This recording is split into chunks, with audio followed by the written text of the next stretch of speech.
नमस्कार दर्शकों, आप देख रहे हैं दूरदर्शन मध्य प्रदेश और दूरदर्शन मध्य प्रदेश के सौजन्य से कार्यक्रम नमस्कार एमपी में आप सभी का स्वागत है। हमारा कार्यक्रम सजीव फोन इन होता है, यानी कि आप हमसे जुड़ सकते हैं टेलीफोन के माध्यम से। मैं हूं डॉक्टर तपस्या। दर्शकों, जो नंबर्स हम लगातार टेलीविजन स्क्रीन पर दिखा रहे हैं, इन नंबर को आप नोट कर लीजिए। कार्यक्रम के दौरान आप सीधे हमसे संपर्क कर सकते हैं, जुड़ सकते हैं और संबंधित विषय पे आप अपना प्रश्न भी पूछ सकते हैं। दर्शकों, नमस्कार एमपी जो कार्यक्रम है वो हम लेकर आते हैं सोमवार से लेकर शनिवार तक आप लोगों के बीच 12 से 1 बजे के बीच में। और हमारे कार्यक्रम में हम हमेशा की तरह बहुत अच्छे विषय को लेते हैं जो आपसे हमसे जुड़े होते हैं, समाज से जुड़े होते हैं, या वो विषय जिस पे आप चर्चा करना चाहते हो लेकिन आपके पास कोई ऐसा एक्सपर्ट नहीं होता है जिससे आप उन विषयों पर चर्चा कर सको। इसलिए नमस्कार एमपी जो है वो उन चुनिंदा विषयों को आपके बीच में लेकर आता है। और ऐसे ही आज का विषय भी बहुत खास है। दर्शकों, जब हम बात करते हैं एग्ज़ाम्स की, तो एक होता है 10th का एग्ज़ाम, 12th का एग्ज़ाम, एक होता है यूपीएससी एग्ज़ाम, जिसके सपने तो बहुत लेकर लोग बैठे रहते हैं और उसके लिए बहुत तैयारियां करते हैं, सालों गंवा देते हैं, लेकिन उसके बाद भी कई बार निराशा ही हासिल होती है। क्या कारण होता है? वहाँ पे कौन सी ऐसी चुनिंदा गलतियां होती हैं जो हम कर देते हैं? और अगर मैं बात करती हूँ इस बार का, अगर मैं 2023 की बात करती हूँ, जो कि हाल ही में 28 मई को जिसका यूपीएससी का एग्ज़ाम हुआ, और हमने देखा और चर्चित रही ये बात कि यूपीएससी के पेपर में जो भी प्रश्न पूछे गए थे या जो पैटर्न आया था बहुत बदला हुआ आया था। इसी के चलते आज का जो विषय हमने चयन किया है, यूपीएससी परीक्षा का बदलता स्वरूप, इस पे हम चर्चा करेंगे। लेकिन उससे पहले हम नज़र डालते हैं आज की तिथि पर। आज की तिथि है विक्रम संवत 2080, कृष्ण पक्ष आषाढ़ माह की द्वादशी तिथि है। दिन है गुरुवार, तारीख है 15 जून 2023। कहते हैं कुछ ऐसा करो कि इतिहास में नाम दर्ज हो जाए, और इसीलिए आज के दिन क्या कुछ खास है इतिहास में, नजर डालते हैं। आज ही के दिन अगर हम बात करते हैं तो 1762 में ऑस्ट्रिया में कागजी मुद्रा का चलन शुरू हुआ था। आज ही के दिन 1908 में कलकत्ता में शेयर बाजार की भी शुरुआत हुई थी। आज ही के दिन 1988 में नासा ने स्पेस व्हीकल S213 लॉन्च किया था।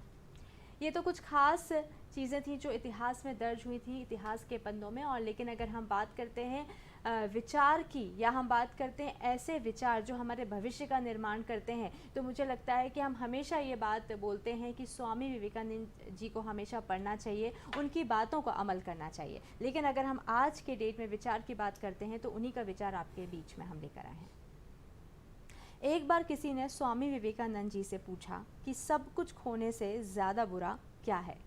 बहुत ही मुस्कुराकर और विनम्र तरीके से स्वामी विवेकानंद जी ने जवाब दिया, उस उम्मीद को खो देना जिसके भरोसे हम सब कुछ वापस पा सकते हैं। कितनी अच्छी बात है कि जब हम किसी चीज़ को चाहते हैं तो सबसे ज़्यादा दिक्कत ये होता है कि हम उसको वापस से चाहना ही छोड़ देते हैं। ये सोचते हैं कि अब हमको वो चीज़ नहीं मिलेगी। शायद यही वो एक प्रश्न चिन्ह हो जाता है जो हमें अपने सपनों से बहुत ज़्यादा दूर कर देता है। तो उन सपनों को ज़रूर पाना है। जैसे कि यूपीएससी एग्ज़ाम की भी हम बात कर रहे हैं कि बदलता स्वरूप ज़रूर है, लेकिन अपने सपनों को हम ख़त्म नहीं कर सकते हैं। जो सपने हम लेकर बैठे हैं उसको हमें ज़िंदा रखना है और आगे बढ़ना है। ऐसी चुनिंदा कुछ बातें होंगी जो आपके लिए बहुत महत्वपूर्ण होंगी, और इसी के लिए हमारे स्टूडियो में बहुत ही विशेष वरिष्ठ मेंटोर और शिक्षक हमारे बीच में मौजूद हैं, लक्ष्मी शरण मिश्रा जी। और हम आपको स्वागत करते हैं सर हमारे कार्यक्रम नमस्कार एमपी में। लेकिन यहाँ पर एक और मैं बहुत ही खास अभ्यर्थी से मिलवाना चाहती हूँ जो आदित्य सहारिया जी हैं, जिन्होंने एग्ज़ाम क्रैक भी किए हैं प्रीलिम के, और इसी के साथ में बहुत सारी जो चुनिंदा डिफ़िकल्टीज़ आती हैं उनको भी उन्होंने फेस किया। उनसे भी हम बातचीत करेंगे। तो आदित्य, हम आपका भी स्वागत करते हैं। इसी के साथ में हम शुरुआत करते हैं अपने विषय पे। सबसे पहले मैं लक्ष्मी जी आपसे जानना चाहती हूँ कि हाल ही में, जैसे अभी मैंने बात भी करी कि यूपीएससी का जो पैटर्न आया था बहुत बदलता सा रहा, ऐसा सुनने में आया। हम तो अपीयर हुए नहीं उसमें, तो क्या खास आपको बदलाव उसमें नज़र आया? देखिए, इस बार के पेपर को लोगों ने सामान्यतः बहुत कठिन माना। लोगों को ये लगा कि इस बार पेपर बहुत कठिन है। लोगों ने अनुमान लगाया कि कट ऑफ बहुत नीचे जाएगा। सीसेट कठिन था, लेकिन उससे ज़्यादा जनरल स्टडीज़ लोगों को कठिन लगा, जो कि पहला पेपर होता है। सच्चाई ये है कि पेपर कठिन नहीं था। ये पेपर केवल उन लोगों के लिए मुश्किल था जो शॉर्टकट में विश्वास करते हैं। दिक्कत यह है कि हमें कम से कम मेहनत में ज़्यादा से ज़्यादा चीज़ें चाहिए, और इस कारण से हम यूपीएससी की तैयारी नहीं करते। हम वो पढ़ते हैं जो हमें कोचिंग बता देती है, और कोचिंग बोलती है बस बेटा इतना पढ़ लो, इतने में सिलेक्शन हो जाएगा। उसके चक्कर में आपके विषय को इतना सीमित कर दिया जाता है, आपको इतना सेकेंडरी और थर्ड ग्रेड का मटेरियल पढ़ाया जाता है कि उसके कारण ना तो आपका सब्जेक्ट में इंटरेस्ट बचता है, ना सब्जेक्ट के कोर आपको समझ में आते हैं। करंट अफेयर्स, भारत सरकार के करंट अफेयर्स आपको पढ़ने हैं। आप भारत सरकार के किसी चैनल को समझने की बजाय आप बेसिकली उसे किसी मैनुअल से पढ़ते हैं, किसी कोचिंग के नोट से पढ़ते हैं। ऐसे लोग जो नोट से पढ़ रहे थे, जो शॉर्टकट लेने की कोशिश कर रहे थे, जो इस थ्योरी में थे कि बस इतना पढ़ लेंगे सिलेक्शन हो जाएगा, उन लोगों के लिए ये एक करारा जवाब था। ये पेपर उनके लिए बहुत अच्छा था जो यूपीएससी की तैयारी कर रहे थे। वो लोग जो यूपीएससी के सिलेबस को ध्यान में रखते हैं, वो लोग जो यूपीएससी में आने वाले सब्जेक्ट्स पढ़ रहे थे, ना कि कोचिंग के नोट्स, वो लोग जो करंट अफेयर्स समझ रहे थे, ना कि करंट अफेयर्स के नोट्स पढ़ रहे थे। तो ये पेपर एक ऐसा पेपर था जिसमें सब्जेक्ट के बारे में थोड़ा सा ऐसी चीज़ें पूछी गई जो अब तक 2-4 साल में नहीं पूछी गई। सब्जेक्ट में जो चीज़ें पूछी गई उनको पूछने का तरीका बदल दिया गया। तो भाई ये यूपीएससी ने ये तो नहीं कहा कि हम इतना ही पूछेंगे, इसके आगे चीज़ें नहीं पूछेंगे, ये भी नहीं कहा कि हम बिल्कुल डायरेक्ट ही पूछेंगे। वो जब आपको चीज़ें आती हैं तो वो पूछने के तरीके भी तो बदल सकते हैं, क्वेश्चनिंग का पैटर्न भी चेंज कर सकते हैं। बिल्कुल सार अगर कहा जाए तो कुछ ऐसा है कि हमें लगता है कि यूपीएससी में हम समझ गए हैं कि क्या आता है, और यूपीएससी कहती है कि भाई हमें वो आदमी चाहिए, हमारा पूरा सार ये होता है कि हम कम से कम पढ़ करके कैसे सेलेक्ट हो जाएं। यूपीएससी उस इंसान को ढूंढ रही है जो दूसरे से ज़्यादा पढ़ता है, जो दूसरे से बेटर है। तो ये शॉर्टकट वालों के लिए कठिन था, लेकिन ऐसे लोग जो दूसरे से बेहतर होने की कोशिश कर रहे हैं, जो विषय को अच्छे से समझ रहे हैं, जो करंट अफेयर्स में अपनी समझ डेवलप कर रहे हैं, जो दूसरों से थोड़ा सा अलग पढ़ रहे हैं, ऐसे लोगों के लिए पेपर बहुत आसान था। और मैं ये कहूँगा कि ये पिछले 10 साल में अब तक का सबसे अच्छा यूपीएससी का पेपर था, जो सच में उस व्यक्ति की पहचान करेगा जो हमारे देश की ब्यूरोक्रेसी के लिए सबसे ज़्यादा सूटेबल है और अगले 30 साल जो इस देश को लीड कर पाएगा। क्या बात है, यहाँ पर तो शिक्षक ने बात ही बदल दी, क्योंकि ऐसे बहुत से यहाँ पे विद्यार्थी जिन्होंने तैयारियाँ की होंगी वो ये सोच रहे होंगे कि किस तरीके से एक पेपर आया जो हम नहीं कर पाए, और कई लोग तो ऐसे भी होंगे जिसने क्विट कर दिया होगा आगे पेपर देने के लिए। लेकिन मुझे लगता है कि यहाँ से अगर चैलेंज है तो उसको एक्सेप्ट करना चाहिए, क्योंकि जब आप जिस एक बड़े एम्बिशन की तरफ जाते हैं, एक बड़ा एम रखते हैं, गोल रखते हैं, तो उसकी तैयारी भी कुछ हटकर होती है। जैसे कि आपने बोला कि ये बेस्ट पेपर था अभी तक का। अब बात आती है अप्रोच की, कि आपने तो बोला ये बेस्ट था, लेकिन आपने ये भी कहा कि वो बच्चे जो शॉर्टकट कर रहे थे उनके लिए ये बेस्ट नहीं था जी। तो अगर वो बेस्ट करना चाहते हैं तो क्या अप्रोच, क्या रणनीति होनी चाहिए, वो मैं जानना चाहूँगी। देखिए, बहुत बेसिक सी चीज़ ये है कि इसमें कुछ 2 ही तरह का कंटेंट है। एक कोर्स सब्जेक्ट होते हैं, जनरल स्टडीज़ के कोर्स सब्जेक्ट होते हैं। उन कोर्स सब्जेक्ट में ये चाहते हैं, चूँकि इस देश को चलाने के लिए इस देश के इतिहास की आपको समझ होनी चाहिए, इतिहास के नोट्स नहीं रटे होने चाहिए, इतिहास की समझ होनी चाहिए। इतिहास आप किताब से पढ़ो, एनसीईआरटी से पढ़ो, आप डॉक्यूमेंट्री देखो, आप इन जनरल आप घूम करके इतिहास समझ लो, तो आपको इस देश के इतिहास की समझ होनी चाहिए, ना कि इतिहास के नोट्स को रटना है। आपको इस देश की राज्य व्यवस्था की समझ होनी चाहिए, जिससे इस देश चल रहा है, जिससे इस देश की व्यवस्था चल रही है। इस देश में इकोनॉमिक चैलेंजेस क्या हैं इसकी आपको समझ होना चाहिए, क्योंकि आप इस इकोनॉमिक सिस्टम का पार्ट हैं। तो प्रॉब्लम सिर्फ इतनी सी है कि हम विषय को नहीं समझ रहे हैं, हम उसको रट रहे हैं। अगर आपका विषय में इंटरेस्ट है, आपके चारों तरफ ये विषय फैला हुआ है, सबसे अच्छा तरीका ये है कि जो कोर्स सब्जेक्ट हैं उनकी आप कॉलेज लेवल की स्टैंडर्ड एकेडमिक बुक पढ़िए, स्टैंडर्ड एकेडमिक बुक पढ़िए, प्रिपरेटरी बुक मत पढ़िए। अगर आपने स्टैंडर्ड एकेडमिक बुक पढ़ी तो वो आपको सीमित नहीं करेगी, वो आपके दिमाग के दरवाजे खोल देगी और आप अपने आसपास उस विषय को आगे बढ़ाते रहेंगे, उसे इवॉल्व करते रहेंगे। ये पहला काम है जो करना चाहिए। आप ये चेंज देखिए, ज़्यादातर ऐसे बच्चे सेलेक्ट हो रहे हैं जो बच्चे अच्छे कॉलेजेस में पढ़ रहे हैं, जिनने एकेडमिक बुक्स पढ़ी हैं। एकेडमिक बुक से उनका सब्जेक्ट एक्चुअली उनका दिमाग खुल गया उस सब्जेक्ट में। तो पहले अच्छी किताबें पढ़ना शुरू करिए, सब्जेक्ट में दिमाग खोलिए, सब्जेक्ट में दिमाग बंद मत करिए। जो दूसरी सबसे बड़ी चीज़ ये है कि इस परीक्षा का आधा हिस्सा करंट अफेयर्स से इंस्पायर्ड होता है, और करंट अफेयर्स बहुत बेसिक सी चीज़ है। आप भारत सरकार का हिस्सा बनने वाले हो तो भारत सरकार ये चाहती है कि आपको ये पता हो कि भारत सरकार क्या काम करती है, उसकी क्या संरचना है, उसकी कौन सी नीतियाँ हैं, उसके कौन से अधिनियम हैं, भारत सरकार के सामने क्या चुनौतियाँ हैं, भारत सरकार ने पिछले कुछ सालों में कौन कौन से इनिशिएटिव लिए हैं, उन इनिशिएटिव में क्या फेल हुआ, क्या वो हुआ, उसकी क्या डिटेलिंग है। अगर आप जिस सिस्टम का हिस्सा बनने वाले हो वो सिस्टम आपसे उम्मीद कर रहा है कि आप हमें समझ लो आने से पहले, तो इसमें क्या बुराई है, यही तो करंट अफेयर्स है। लेकिन हम सरकार को नहीं फॉलो करेंगे, सोशल मीडिया पे 50 पेज फॉलो करेंगे, पर हम गवर्नमेंट के किसी पेज को फॉलो नहीं करेंगे। अगर आप गवर्नमेंट को अच्छे से फॉलो करते थे, चलिए कोई बात नहीं, अब तो आजकल आप डायरेक्टली गवर्नमेंट को फॉलो कर सकते हैं। अगर आप नहीं भी फॉलो कर रहे हैं तो ढंग का एक अखबार पढ़ लीजिए। ये पेपर उन लोगों के लिए भी आसान था जिसने साल भर ढंग का एक अखबार पढ़ा है। आप अखबार पढ़ते नहीं हैं, आपको लगता है कि अखबार भी कोई दूसरा व्यक्ति आपके लिए पढ़ करके दे दे, तो उसके लिए कठिन है। बस 2 काम करिए, पहला विषय को अच्छी किताब से पढ़िए और अपना दिमाग खोलिए, उसमें रुचि डेवलप करिए, उसे लगातार अपडेट करिए अपने आसपास की दुनिया से। और दूसरा, सरकार के हर विभाग से जुड़ी चीज़ें जो खबरों में आ रही हैं उसे समझिए, उनके मंतव्य को समझिए, उसे अपने दिमाग में बैठाइए, उसे एनालाइज करना सीख लीजिए। यूपीएससी बेहद आसान हो गया है। सीधी सी बात है कि अगर हम जिस कुर्सी पे बैठना चाहते हैं हमको वैसा बनना ही पड़ेगा, और वो एग्ज़ाम क्रैक करने से पहले ही हम जी। वैसे बन लें, उसके बाद ही मुझे लगता है उसको क्रैक कर पाएंगे। जी। ये थोड़ा सा रिवर्स हो गया। जी। यहाँ पे मैं आदित्य आपसे पूछना चाहती हूँ कि आपने 4 बार प्रीलिम निकाला यूपीएससी का, अब क्या, मतलब क्या आगे आपकी सोच रखती है? क्योंकि कई बार ऐसा होता है कि गिव अप कर देते हैं, छोड़ देते हैं, आप यहाँ पे क्या सोचते हैं? मैम जितने मैंने अटैम्प्ट दिए तो मुझे यही लगा मैं काफ़ी क्लोज था, तो वो चीज़ मुझे मोटिवेट करती रही कि मैं इसको जो भी गैप है उसको फुलफ़िल करूं और जो है परीक्षा में कुछ उत्तीर्ण होके एक अच्छी पोस्ट पाऊं।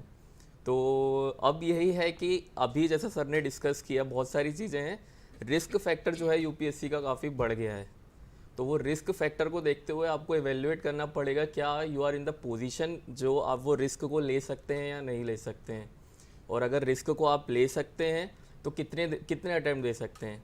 तो मैं साथ में क्योंकि अपना जॉब भी कर रहा था और उसमें भी था, तो मेरे लिए वो रिस्क फैक्टर उतना नहीं था। लेकिन अगर जो जॉब नहीं कर रहे हैं तो they have to come up with some backup plan, कोई बैकअप प्लान आपका होना ज़रूरी है ताकि आप सिर्फ प्रिपरेशन में ही अपना जो है समय ना बर्बाद करें, है ना जी। आदित्य, मैं यहाँ पे थोड़ा सा आपको रोकना चाहती हूँ, क्योंकि आपने बोला कि आपका एम अगर यूपीएससी है जी। तो आप सिक्योरिटी की तो नहीं सोच सकते हैं। मुझे ऐसा जी। लगता है, सर से भी हमारा डिस्कशन हो रहा था कि हम जॉब को अगर सिक्योर करने की सोचेंगे तो जी। शायद हम यूपीएससी से दूर हो जाएंगे।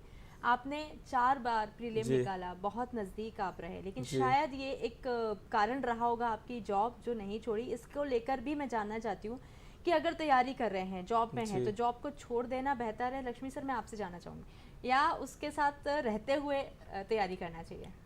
देखिए, मैं हमेशा से ये मानता रहा हूँ कि सिविल सर्विसेज एक फुल टाइम काम है, और फुल टाइम काम का मतलब कुछ ऐसा है कि देखिए इसके सिलेबस बहुत बड़े हैं, आपको बड़े बड़े विषय कंप्लीट करना है, आपको अपने दिमाग को, अपनी पर्सनालिटी को, अपने स्किल सेट को सिविल सर्विसेज के हिसाब से बनाना है। तो इन सब चीज़ों में अगर आप बिल्कुल जीरो लेवल पे हैं, आपकी अच्छी स्कूलिंग, अच्छा कॉलेज नहीं हुआ है, तो आपको इसमें कम से कम 2 साल का वक्त लग जाता है। अगर आप अच्छे ग्रूम्ड हैं, आप अच्छे स्कूल कॉलेज से आए हैं, तो आप में बहुत सारी चीज़ें ऑलरेडी इनबिल्ट होती हैं।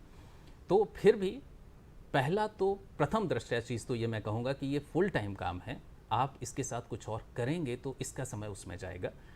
लेकिन कब तक फुल टाइम? अगर आप 2 साल इसको अच्छे से दे देते हैं, साल 2 साल बहुत अच्छे तरीके से दे देते हैं, और एक बार आप वो सारी चीज़ें कर चुके हैं, उसके बाद आपको बार बार बस फिनिशिंग करने की ज़रूरत है, बार बार केवल इनरिचमेंट करने की ज़रूरत है, प्रैक्टिस करने की ज़रूरत है, तो उस समय आप किसी कैरियर ऑप्शन पे जा सकते हैं। देखिए, बैकअप के कई मतलब होते हैं। बैकअप का मतलब होता है लोग अच्छे कॉलेज से ग्रेजुएशन इसलिए करते हैं, इंजीनियरिंग करके इसलिए आते हैं आईआईटी में पढ़ के कि अगर यूपीएससी नहीं हुआ, क्योंकि यूपीएससी में सिलेक्शन का प्रोबेबिलिटी कम है, तो अगर यूपीएससी नहीं हुआ तो मेरे पास एक सेकंड कैरियर ऑप्शन है, तो ये बैकअप अच्छा है। दूसरा ये होता है कि कई लोग एक्चुअली इसलिए जॉब करते रहते हैं क्योंकि उनकी मजबूरी है, क्योंकि उन्हें जॉब करना है। तीसरा, कई बार ये भी होता है कि तैयारी अपने आप में इतना डिप्रेसिंग फेज़ होता है, क्योंकि 2 साल तक, 3 साल तक आप सोशली किसी से इंटरेक्ट नहीं करते हैं, आपको हर दिन कोई चैलेंज नहीं मिलता, हर दिन अप्रिशिएशन नहीं मिलता, हर दिन मोटिवेशन नहीं मिलता, हर दिन सोशल रिकॉग्निशन नहीं मिलता है, तो कई बार उससे भी आप बहुत डल हो जाते हैं। तो कुछ लोग इस पर्पज़ से भी जॉब ज्वाइन कर लेते हैं। तो मेरा अगर एक लाइन में उत्तर हो तो यदि संभव हो तो तैयारी के साथ जॉब ना करें। अगर करना है तो कम से कम 2 साल जब आप पूरी तैयारी से गुजर चुके हैं, उसके बाद आप जॉब कर सकते हैं, और जॉब भी पर्पजली देख लीजिए कि आपको क्यों करना है। बिल्कुल। आदित्य, यही प्रश्न मैं आपसे करना चाहती हूँ, क्योंकि आपने एक्सपीरियंस किया है जॉब के साथ, अपने तैयारी की, और बखूबी आपने प्रीलिम भी निकाला है, और कई सारे एग्जाम में तो आप इंटरव्यू तक भी गए हैं। तो क्या आपको ऐसा लगा कि अगर मैं जॉब नहीं कर रहा होता तो शायद मैं यूपीएससी के भी इंटरव्यू क्रैक कर चुका होता? क्या ये आपको कभी महसूस हुआ? मैम वही जो सर ने कहा कि दोनों चीज़ के प्रोज भी हैं और कॉन्स भी हैं, तो 1-2 साल तक ज़रूर आप जो है पूरा फुल टाइम दें। और मुझे लगा डेफिनेटली, खासकर मेरे फर्स्ट अटैम्प्ट में लगा कि अगर मैं जॉब नहीं कर रहा होता तो मैं शायद ज़्यादा समय दे पाता। लेकिन 2-3 साल बाद मुझे ये लगने लगा कि जॉब करना मेरे लिए फ़ायदेमंद रहा, क्योंकि जो मेरे दूसरे दोस्त भी हैं वो भी जो नहीं निकाल पाए एग्ज़ाम, तो उनकी मेंटल हेल्थ, जॉब ना करना और जो रिस्क फैक्टर है वो उनको एक तरीके से हमेशा परेशान करता रहा। तो 2-3 साल तक आई वुड से कि जो सर ने कहा, मैंने भी वही एक्सपीरियंस किया कि अगर मैं शायद नहीं करता उस समय जॉब तो मैं शायद तभी क्रैक कर लेता। लेकिन उसके बाद बहुत सोचने के बाद मुझे लगा कि after that it is better कि आप जॉब, क्योंकि आप यूज्ड टू भी हो जाते हैं अपने जॉब पे, अपने प्रोफाइल में। जी मैम। बिल्कुल। लक्ष्मी सर, मैं आपसे जानना चाहूँगी कि जब यूपीएससी की प्रिपरेशन करी जाती है, आम तौर पे देखा गया है कि ग्रेजुएशन करते करते ही एक ख्याल आता है कि हमें यूपीएससी करना है, या फिर हम तब अपनी कैलिबर को समझ पाते हैं जी। या तब हम सीरियस होते हैं। क्या सही समय होता है? अगर हम तैयारी की बात करें तो छोटी छोटी जो तैयारियां होती हैं वो हमें कब से शुरुआत करनी चाहिए? और एक बड़ा चलन होता है डमी स्कूल से अपनी कर लेना, क्लासेस कर लेना या कॉलेज से कर लेना, तो वो क्या सही तरीका हो सकता है इसमें? देखिए, पिछले कुछ समय से, खासतौर पे जब से ये सोशल मीडिया और रील्स का ज़माना आया है, तब से सिविल सर्विसेज बहुत ग्लैमरस दिखने लगी। और अब उसके कारण चूँकि हर तरह के मोटिवेशन का एक्सेस हर तरह के लोगों तक है। जो भी मोबाइल चलाता है, चाहे वो स्कूल में हो, चाहे वो किसी भी लेवल पे हो, उसे जो है सिविल सर्विसेज का ग्लैमर दिखता है। और सरप्राइजिंगली आजकल स्कूल के बच्चे सिविल सर्विसेज की तैयारी करना चाहते हैं, जो कि बहुत घातक है। स्कूल में आपको सिविल सर्विसेज की तैयारी नहीं करना चाहिए। इनफैक्ट एक बहुत बड़ा चलन ये भी है कि लोग जो है डमी कॉलेज ले लेते हैं। उनको लगता है कि बस ऐसा जिसमें डिग्री हो जाए और उसके साथ साथ वो यूपीएससी की तैयारी करेंगे। और एक और गलत फहमी है कि हम जितने ज़्यादा साल तैयारी करेंगे, हमारी उतनी ज़्यादा संभावना बढ़ेगी सिलेक्शन की। यहाँ दो महत्वपूर्ण विषय हैं। पहली चीज़ ये है कि सिविल सर्विसेज पढ़ने से बहुत ज़्यादा स्किल की परीक्षा है, अप्रोच की परीक्षा है, आपके मैच्योर दिमाग की परीक्षा है।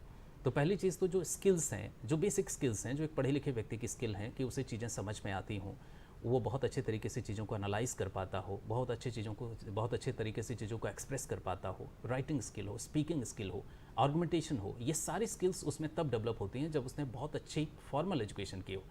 और ये बहुत कॉमन सा फैक्ट है कि ज़्यादातर जो टॉपर्स हैं वो बहुत अच्छे स्कूल्स के साथ साथ बहुत अच्छे कॉलेजेस में पढ़े हैं। तो डमी कॉलेज लेना सबसे बड़ी गलती है जो कभी नहीं करना चाहिए। आप जितने अच्छे कॉलेज में पढ़ेंगे, आप उतने अच्छे ग्रूम होंगे, और आपकी ग्रूमिंग अगर अच्छी हो गई तो 85% 90% आपकी तैयारी यूपीएससी की हो गई। कंटेंट केवल 10% भूमिका निभाता है और यूपीएससी का कंटेंट 1 साल की तैयारी में पूरा हो जाता है, अगर आप स्किल्ड हैं तो। और अगर आप स्किल्ड नहीं हैं, आप 25 साल पढ़ते रहिए सिलेबस को, आपका कुछ नहीं होने वाला है, क्योंकि ना आपको समझ में आना है, ना आप उसे एनालाइज कर पाएंगे, ना आप उसे एक्सप्रेस कर पाएंगे। तो मैम, आपके सवाल का जो पहला जवाब है कि आइडियल टाइम तैयारी का तभी होना चाहिए जब आप ग्रेजुएट हो जाएं। ग्रेजुएशन के साथ आप इनडायरेक्ट तैयारी शुरू कर सकते हैं। इनडायरेक्ट तैयारी का मतलब कि आप उस फील्ड का अप्रोच डेवलप कर सकते हैं। अब आपको पब्लिक लाइफ में जाना है तो अपने पब्लिक लाइफ में इंटरेस्ट लेने लगिए। देश दुनिया में जो चल रहा है उसे समझने की कोशिश करिए। आपको अपने विचार बनाना शुरू कर देना चाहिए। आप चीज़ों को समझना, उसके बारे में ओपिनियन क्रिएट करना शुरू कर देना चाहिए। डिबेट में हिस्सा लीजिए, डिस्कशन में हिस्सा लीजिए। किसी चीज़ पर कोई ख्याल आता है तो उसे लिखना शुरू कर दीजिए, आर्टिकल्स लिखिए, ब्लॉग्स लिखिए। ये तैयारी आप कर सकते हैं ग्रेजुएशन के साथ साथ। अदरवाइज जो सेलेक्ट होता है वो है जिसने ग्रेजुएशन के बाद तैयारी की है। मतलब पहले आप स्किल्ड हो जाइए, उसके बाद आपको 1 साल से ज़्यादा नहीं लगेगा अगर आप अच्छे से स्किल्ड हैं तो। और आप 25 साल तैयारी करिए, अगर स्किल नहीं है तो आपका सिलेक्शन नहीं होगा। द बिगेस्ट थिंग, यूपीएससी का कंटेंट मैच्योर दिमाग ही अच्छे तरीके से समझ सकता है। जो 20-21 साल का दिमाग ही होता है, उससे कम वाला दिमाग यूपीएससी के कंटेंट को रटता है, समझता नहीं है। और ये समझने की परीक्षा है। बिल्कुल। ऑप्शनल सब्जेक्ट क्या लेना चाहिए आदित्य से जानेंगे, लेकिन उससे पहले मैं आपको बताना चाहती हूँ आज का दिन, हम बात करते हैं ग्रैंड पेरेंट्स डे की बात करते हैं, लेकिन आज का जो दिवस है वो कुछ अलग है, शायद हमने सुना भी ना होगा। विश्व बुजुर्ग दुर्व्यवहार जागरूकता दिवस है आज। और मैं आपको बताना चाहती हूँ, एक रिसर्च की गई है, हेल्पेज नामक संस्थान है, जो एक रिसर्च सामने जो आती है वो मैं आपको बताना चाहूँगी कि देश में हर 2 में से 1 बुजुर्ग महिला शारीरिक हिंसा का शिकार है, जिसमें से 46% महिलाएं जो अनादर, 40% भावनात्मक और मनोवैज्ञानिक दुर्व्यवहार झेलती हैं। और ये जो रिसर्च की गई है ये 22 राज्यों में और 5 महानगरों समेत इस रिसर्च को किया गया है। और वहाँ पे ये बताया गया है कि बुजुर्ग जो हैं वो ज़्यादा दुर्व्यवहार के शिकार हो रहे हैं। और मुझे लगता है इसीलिए आज का 2 दिन है, जागरूकता दिवस है, उनको हमें ज़्यादा बेहतर तरीके से उनका ध्यान रखना चाहिए और उनको उतनी ही इम्पोर्टेंस देना चाहिए जो कि वो कई समय पहले हमारे घर में रखते थे। और इसी के साथ में मैं आगे बढ़ती हूँ और जिस पे हम लोग चर्चा कर रहे थे आदित्य आपसे कि ऑप्शनल के तौर पे अगर हम सब्जेक्ट का चयन करते हैं तो आपको क्या लगता है कि कैसे समझें कि हमें क्या लेना चाहिए। लेकिन उससे पहले हमारे कॉलर जुड़ गए हैं, भोपाल से हमारे साथ जुड़े हैं डॉक्टर प्रदीप साहू जी जुड़े हैं। स्वागत है आपका, प्रश्न कीजिए। तपस्या, थैंक गॉड कि आज आपका नंबर लग गया। कितने थर्सडे ऐसे निकल गए कि रिंग बजती रहती, कोई उठाता नहीं है। ये पूछना चाहता हूँ लक्ष्मी चंद मिश्रा जी से कि कोई कैंडिडेट फर्स्ट अटेम्प्ट में ही पूरा क्वालिफाई करना चाहता है, प्रीलिम, मेंस और इंटरव्यू, तो उसको कौन से सब्जेक्ट का चयन करना चाहिए और कैसी उसकी प्रिपरेशन की स्ट्रेटेजी होनी चाहिए, बस शॉर्ट में ये बता दीजिए आप। बिल्कुल डॉक्टर प्रदीप जी, हम यही प्रश्न आदित्य से कर रहे हैं कि क्या चयन होना चाहिए सब्जेक्ट का, वो हमारे कॉलर भी यही जानना चाहते हैं, तो आपका क्या इस पे उत्तर रहेगा? मैम बाकी सब्जेक्ट तो कॉमन ही रहते हैं, ऐसा सबको पता है। ऑप्शनल सब्जेक्ट हमें चूज़ करना होता है, तो उसमें दो फैक्टर सबसे इम्पोर्टेंट है। वन इज़ द इंटरेस्ट, आपका उसमें रुचि है कि नहीं। तो अगर आप मतलब टफ सब्जेक्ट भी लेते हैं, जैसे लोग मैथ्स लेते हैं जो माना जाता है कि टफ़ है, लेकिन उसमें बहुत अच्छा स्कोर करते हैं, 300 स्कोर कर रहे हैं, 350 स्कोर कर रहे हैं। और दूसरा है कि उसकी गाइडेंस अवेलेबल है कि नहीं मार्केट में। तो कई बार लोग क्योंकि उनका ग्रेजुएशन सब्जेक्ट इंजीनियरिंग होता है, तो वो ये सोच के कि मुझे यह आता है मैं ले लेता हूँ, लेकिन शायद कभी कभी किसी सब्जेक्ट में आपको उतनी अच्छी गाइडेंस नहीं मिलती। तो मार्केट में गाइडेंस हो, दैट इज़ वो सेकंड फैक्टर। फर्स्ट फैक्टर है कि आपका इंटरेस्ट होना चाहिए, क्योंकि आपको वो सब्जेक्ट के साथ पूरे साल 2 साल और हो सकता है उससे ज़्यादा भी रहना है। तो जब तक आपकी रुचि ही नहीं है तो फिर आप उसमें कैसे मार्क्स स्कोर करेंगे। अच्छा, ये भी देखा गया है कि कई बार चेंज कर देते हैं, ऑप्शनल सब्जेक्ट स्टूडेंट्स जो है बदल देते हैं, क्या वो सही होता है ऐसा करना? मैम अगर आपको लग रहा है कि कुछ आपने बहुत ही बड़ी एरर कर दी है, तभी और जल्दी आप इसको समझ जाते हैं तभी चेंज करें। अगर आप बहुत ज़्यादा समय लगा चुके हैं उस विषय में, आपने एक पकड़ बना ली है, तो मेरे ख्याल से फिर आपको उसके साथ कंटिन्यू करना चाहिए। बिल्कुल जी। सर, हाल ही में मैं न्यूज़पेपर में भी पढ़ रही थी कि अगर हम हिंदी मीडियम की बात कर रहे हैं तो काफ़ी सालों के बाद में हिंदी मीडियम के छात्रों का सबसे ज़्यादा चयन हुआ है। जी। क्या खास वजह आपको लगती है इसके पीछे? देखिए, पहली चीज़ तो ये समझिए कि हिंदी मीडियम का ये जो इस साल हम सेलिब्रेशन मना रहे हैं, ये उतना सेलिब्रेशन की बात नहीं है, क्योंकि अगर आप आज से 15 साल पहले जाइए तो हिंदी और इंग्लिश मीडियम के सिलेक्शन 50-50 थे। और हिंदी पट्टी जो है पूरी उत्तर भारत में, वहाँ यूपीएससी देने वालों की संख्या कभी कम नहीं हुई। पिछले कुछ सालों से लगातार लोग यूपीएससी दे रहे थे, लेकिन सिलेक्शन नहीं हो रहा था। उसका बहुत बड़ा कारण जो था, वो पेपर ऐसा था जिसे कोचिंग्स या जो एक तरीके से जो स्मार्ट प्रैक्टिसेस हैं उससे लोग आसानी से क्रैक कर लेते थे, और ऐसे लोग जो कोचिंग्स में नहीं हैं, गांव कस्बे में बैठे हुए हैं, उनके लिए इसको क्रैक करना थोड़ा मुश्किल हो जाता था। पहली बार मतलब पिछले 3-4 साल से यूपीएससी के अप्रोच में एक बड़ा फ़र्क देखने को मिला है। वो एक्चुअली इक्वल लेवल पे ला रहे हैं सबको। मतलब पेपर ऐसा आ रहा है कि अगर आपने विषय को गंभीरता से अपने घर में, अपने गांव में बैठ के भी पढ़ा है, तो आपका बहुत आसानी से प्रीलिम्स निकल रहा है। आपके पास बहुत संसाधन नहीं है, अगर आप बस अपनी लगन के साथ, मेहनत के साथ पढ़ रहे हैं, तो अब विषय पढ़िए। आपके पास कोई कोचिंग नहीं है, कोई गाइडेंस नहीं है, तो भी आप बहुत आसानी से प्रीलिम्स तो निकाल लेते हैं। अच्छा, होता ये था कि हिंदी मीडियम का बच्चा बहुत मेहनती होता है, बहुत स्किल्ड होता है, लेकिन वो प्रीलिम्स में ही बाहर हो जाता था। अच्छा, प्रीलिम्स के बाद एक और अच्छी चीज़ डेवलप हुई कि हिंदी मीडियम को सपोर्ट करने के लिए बहुत सारी संस्थाएं आगे आईं, और उन संस्थाओं ने दिल्ली में लोगों को फ्री रहना, मुफ्त में मतलब लाइक फ्री रह करके वहाँ पे मेंस की ट्रेनिंग करना, मेंस की प्रैक्टिस कराना शुरू किया, जिससे हिंदी मीडियम के वो बच्चे जो पैसे की कमी के कारण नहीं पढ़ पाते थे, मेंस की तैयारी नहीं कर पा रहे थे, उनको दिल्ली अच्छा इकोसिस्टम दे रहा है। सामाजिक संस्थाएं, कुछ कोचिंग संस्थाएं भी हैं जो ये बहुत अच्छी कोशिश कर रही हैं। राज्य सरकारें बहुत मेहनत कर रही हैं इसमें।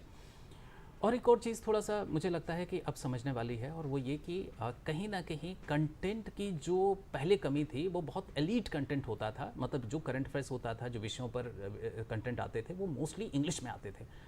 हमारे देश की खूबसूरती यह है कि यहाँ पे हिंदी बोलने वाले लोग इतने ज़्यादा हैं, इतना बड़ा बाज़ार है हिंदी का, कि बॉलीवुड से लेकर के हर चीज़ जो है वो हिंदी में आने लगी। सो एज़ हमारे देश में ज़्यादातर न्यूज़ मीडिया भी अब हिंदी में आ गया है। आपको आप अमेरिकन रेडियो सुनिए, आप जर्मन रेडियो सुनिए, सब हिंदी में अपने वेबसाइट दे रहे हैं। तो पिछले कुछ समय से बाजार के कारण समझ लीजिए, या जिस कारण से समझिए, ऑनलाइन दुनिया में हिंदी का कंटेंट बहुत स्तरीय मिल गया है। तो घर बैठे हिंदी का कंटेंट आपको फ्री मिल रहा है। अगर आप में लगन अच्छी है तो आप आसानी से अब घर बैठ करके तैयारी कर सकते हैं। तो ये जो गैप था ये टूट गया है, और ये एक अच्छा संकेत है। लेकिन मैं फिर कहूँगा, मैं संतुष्ट नहीं हूँ। ये सिलेक्शन 54 नहीं, ये सिलेक्शन 500 होना चाहिए था, 540 होना चाहिए था, तब हिंदी मीडियम के साथ सही न्याय होगा। बिल्कुल, ये सपना भी ज़रूर पूरा होगा आपका। और इसी के साथ मैं आदित्य, मैं आपसे जानना चाहूँगी कि अधिकतर गलतियाँ कहाँ होती हैं? जब हम लोग प्रिपरेशन स्टार्ट की बात करते हैं कि हमने इनिशियली 1 ईयर हो गया, हमें समझ में आता है कहाँ गलती हुई, दूसरे साल भी नहीं हो पाया, कुछ अंकों से हम रह गए, या हमारा किसी भी कारण से नहीं होता, तो आम तौर पे आपको क्या लगता है कि जो बच्चे होते हैं वो कहाँ गलतियाँ करते हैं, स्टूडेंट्स से कहाँ गलती होती है? 2 फैक्टर हैं इसमें। एक तो जैसे सर ने बताया कि पूरी तरीके से हम प्रिपेयर ही नहीं हैं।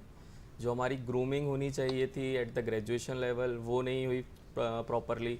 हमारी कम्युनिकेशन नहीं है, हमारा आइडिएशन ही अभी डेवलप नहीं हुआ। तो हम पेपर में कूद पड़ेंगे तो अल्टीमेटली फेलियर जो है वो होने के चांसेस काफ़ी ज़्यादा हैं। सेकेंड इंपॉर्टेंट फैक्ट है कि गाइडेंस और मिस गाइडेंस, तो ये मार्केट जो है यूपीएससी का बहुत बड़ा है, इसमें 90% मिस गाइडेंस है, देयर इज़ ओनली 10% गाइडेंस। तो राइट गाइडेंस लेना दैट इज़ वेरी इंपॉर्टेंट। जैसे सर अभी डिस्कस कर रहे थे कि यूपीएससी में अनसर्टेनिटी बढ़ती जा रही है, तो अनसर्टेनिटी तब बढ़ रही है जब हमने सभी चीज़ों को बहुत ही रिजिड फॉर्मेट में डेवलप कर लिया है। हम चाहते हैं कि यूपीएससी वैसा ही एग्ज़ाम दे, वैसा ही सब पूछे, और जैसे ही वो थोड़ा सा डेविएट करता है हमें लगता है कि अब तो होना संभव ही नहीं है। लेकिन अगर हम एक जो कन्वेंशनल तरीका होता है पढ़ाई करने का, सिलेबस को प्रॉपरली एनालाइज करें, टेस्ट सीरीज़ लिखें, प्रीवियस ईयर मॉक्स लगाएं, तो ये एग्ज़ाम उतना डिफ़िकल्ट है नहीं। लेकिन जो एक कॉस्मेटिक मार्केट चल रहा है जिसने जो सब चीज़ों को एक फ्रेमवर्क में देखता है, यूपीएससी लगातार ट्राई कर रहा है कि उसको वो ब्रेक करते जाए। और इसके साथ मैं ऐड करूँगा कि लोगों को ये जितनी अनप्रेडिक्टेबिलिटी आ रही है वो कोचिंग की तरफ और ज़्यादा जा रहे हैं, जबकि यूपीएससी का इंटेंशन ये है कि आप कोचिंग से बाहर निकलें। तो मेरा जो 3-4 साल का एक्सपीरियंस रहा है, मुझे यही लगा है कि जो कोचिंग वाले हैं इन्हें भी नहीं पता कि करना क्या है। जी बिल्कुल, और इसी के लिए मैं लक्ष्मी सर आपसे ये प्रश्न करना चाहती हूँ, क्योंकि आदित्य का कहना है कि कोचिंग इम्पॉर्टेंट है लेकिन सब कुछ नहीं है। आप इस चीज़ से कितने सहमत हैं कि कोचिंग कब तक और कितनी मतलब भागीदारी निभाती है? देखिए, मैं हमेशा से कहता हूँ कि कोचिंग की भूमिका किसी भी बच्चे के सिलेक्शन में केवल 5% है, केवल 5% है। और अगर कोचिंग किसी का सिलेक्शन कराती होती तो कोचिंग में पढ़ने वाला हर बच्चा सेलेक्ट होता। बच्चा अपनी मेहनत से सेलेक्ट होता है, कोचिंग उसे सही अप्रोच या सही गाइडेंस दे देती है, सही डायरेक्शन दे देती है। पढ़ाई के 3-4 लेवल हैं, शायद ये जो हमारे कॉलर थे उनका भी उत्तर इसी में मिल जाएगा। पढ़ाई का जो पहला लेवल है वो होता है कि आपको ये विषयों में इंटरेस्ट आए। कई बार होता है कि जो यूपीएससी के सब्जेक्ट हैं वो आपका बैकग्राउंड ही नहीं है, तो कोचिंग कई बार हमारा इंटरेस्ट डेवलप कर देती है। कई बार मूवी देख के भी हो जाता है। दूसरा जो होता है वो होता है कि सब्जेक्ट की डिटेलिंग करा दे। तो ऐसे बच्चे जिनमें अनुशासन नहीं है, रोज़ बैठ करके वो पढ़ाई नहीं कर सकते हैं, वो किसी कोचिंग में जाकर के डिटेलिंग कर सकते हैं और उन्हें ये पता हो कि किस अप्रोच में डिटेलिंग करना है। तो एक डिटेलिंग हम नहीं कर पाते हैं। तीसरा जो सबसे इंपॉर्टेंट होता है कि हम परीक्षा को नहीं समझ पाते हैं। कायदे से कोचिंग वाला परीक्षा को उतना ही समझेगा जितना आप समझ सकते हैं खुद। अगर आप थोड़ा साहस करें, जो यूपीएससी चाहती है कि आप खुद साहसी बने, आप पुराने पेपर्स उठाएं, आप अप्रोच देखें कि भैया क्या पूछते हैं, क्या नहीं पूछते हैं, क्या पढ़ना चाहिए। अगर आप ये नहीं कर सकते तो कोचिंग की यहाँ ज़रूरत आ जाती है, कोचिंग आपको अप्रोच दे देती है। और जैसा आदित्य जी कह रहे हैं कि कई बार ये मिस गाइडेंस ज़्यादा होता है, क्योंकि उनने जो समझा उसी को आप भगवान समझ लेते हैं, उसी को आप सच मान लेते हैं। जो चौथी जो सबसे इंपॉर्टेंट चीज़ होती है वो होती है कि अभ्यास करने की। अभ्यास करने में ये होता है कि कई बार हमें एक ऐसा माहौल चाहिए जिस माहौल में हम परीक्षा के तरह के टेस्ट बार बार लगाएं। वो हम खुद से कई बार नहीं कर पाते हैं, तो उसके लिए हमें इकोसिस्टम चाहिए पड़ता है। The biggest part is mentoring, कि कई बार मैं अपनी तरफ से मैंने जो करके देख लिया, मैं बार बार वही गलती कर रहा हूँ, तो कोई मुझे बताए कि भाई इसको ऐसे नहीं ऐसे करो तो तुम अच्छा कर जाओगे, तुम्हारी गलती दूर हो जाएगी। मेंटरिंग के लेवल पे कई बार पर बड़ी कोचिंग्स में मेंटर्स अवेलेबल ही नहीं होते हैं, क्योंकि उनके पास इतने बच्चे होते हैं। कई बार आपका सीनियर ही आपका अच्छा मेंटर हो जाता है जो 2 बार एग्जाम लिख चुका है। तो वाइजली आप मेंटर चुन लीजिए। अगर आप में अच्छा मोटिवेशन है, अगर आप में अच्छा अनुशासन है, अगर आप में थोड़ा सा चीज़ों को समझने की अप्रोच है, अगर आप में वो स्किल है, समझने की स्किल है, तो आपको कोचिंग की आवश्यकता ही नहीं है। बस कोई एक आध व्यक्ति जो पहले उस रास्ते पे चल चुका हो, कोई सीनियर आदमी, जो आदित्य जैसे लोग हो सकते हैं, वो हमें बताते जाएं कि बेटा ये गलती नहीं करना, ये करते जाना, और ये गलती कर रहे हो तो उसको ऐसे सुधार लो। बस इतनी ही भूमिका है कोचिंग की। अदरवाइज़ कोचिंग जा करके 90% लोग कंफ्यूज होते हैं और रास्ते से भटकते हैं। बिल्कुल, हमें अनुभवी व्यक्ति के साथ जुड़ जाना चाहिए ताकि हम सही रास्ते पे जा सकते हैं। आपने लक्ष्मी जी यहाँ पे बहुत अच्छी जानकारी दी, और जो छोटी मोटी बातें जो हम लोग लगातार जिस पे चर्चा कर रहे थे, और बहुत सारे सवाल लेके लोग बैठे हुए थे कि कहाँ पे चूक हो रही है बच्चों से, जो उनके घर के बच्चे तैयारी कर रहे हैं, कहाँ चूक कर रहे हैं। वो मुझे लगता है कि आज के जो विषय जिस पे हमने चर्चा करी कि यूपीएससी परीक्षा का बदलता स्वरूप, उसमें पूरी तरीके से जानकारी आप तक पहुँच गई होगी। हमारे बीच में लक्ष्मी शरण मिश्रा जी थे और इसी के साथ में आदित्य सहारिया थे। आप दोनों समय निकाल कर आए, उसके लिए बहुत बहुत धन्यवाद। Thank you. लेकिन दर्शकों, अगर मैं बात करती हूँ मध्य प्रदेश की, तो दूरदर्शन मध्य प्रदेश एक बहुत ही अच्छी अपॉर्चुनिटी आप लोगों के लिए लेकर आया है। उन लोगों के लिए जो स्टार्टअप में अपना भविष्य देखते हैं, स्टार्टअप में जिन लोगों ने मुकाम हासिल किया है, एक ऐसी सक्सेस स्टोरी बनाई है। वही सक्सेस स्टोरी आपकी, जी हाँ, मैं आप ही की बात कर रही हूँ, आपकी उस सक्सेस स्टोरी को हम दूरदर्शन कवरेज करना चाहता है। आपकी सक्सेस स्टोरी को तमाम लोगों के बीच में लेकर आता है। तो अगर आपकी भी कोई ऐसी स्टोरी है स्टार्टअप को लेके, तो आप हमें मेल कर सकते हैं। आप मेल करेंगे kbpl.cord@gmail.com, जो लगातार हम फ्लैश भी कर रहे हैं टेलीविज़न स्क्रीन पर। इस जीमेल एड्रेस पे आप हमको मेल करिएगा और अपनी स्टोरी ज़रूर बताइएगा।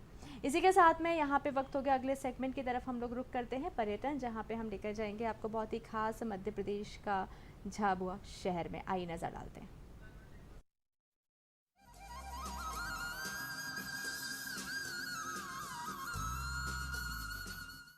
झाबुआ सृष्टि की उदारताओं और मानवीय विडंबनाओं का संजाल। झाबुआ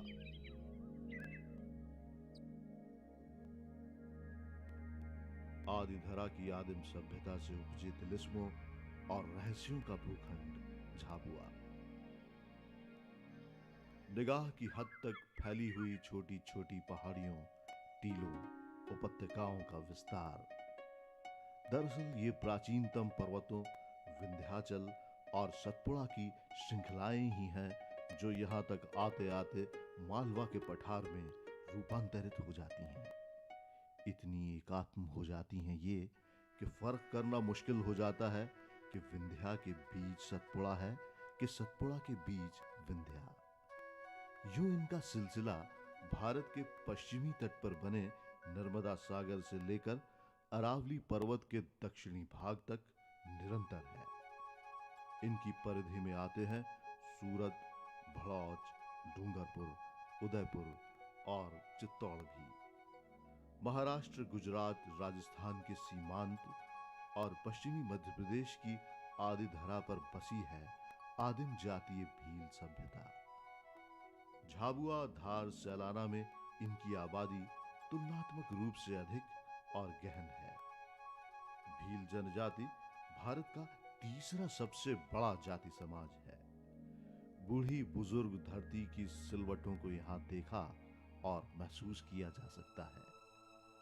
संस्कृत के ग्रंथों में जो निषाद देश कहा जाता है वो यही है। इतिहास में चीनी यात्री फाहियान द्वारा इसी को भीलमान भील कहा गया है। ये सुविज्ञ है कि भील धनुर्धर जाति है। भील का अर्थ ही भेदना होता है। कहा भी गया है भीदंती इति भीलाः। ये अचूक निशानेबाज होते हैं। इनकी कथा हमें महाभारत में भी मिलती है।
द्रोणाचार्य इनके लक्ष्य भेदन से इतने प्रभावित और आतंकित हुए कि इनसे इनका अंगूठा ही मांग लिया।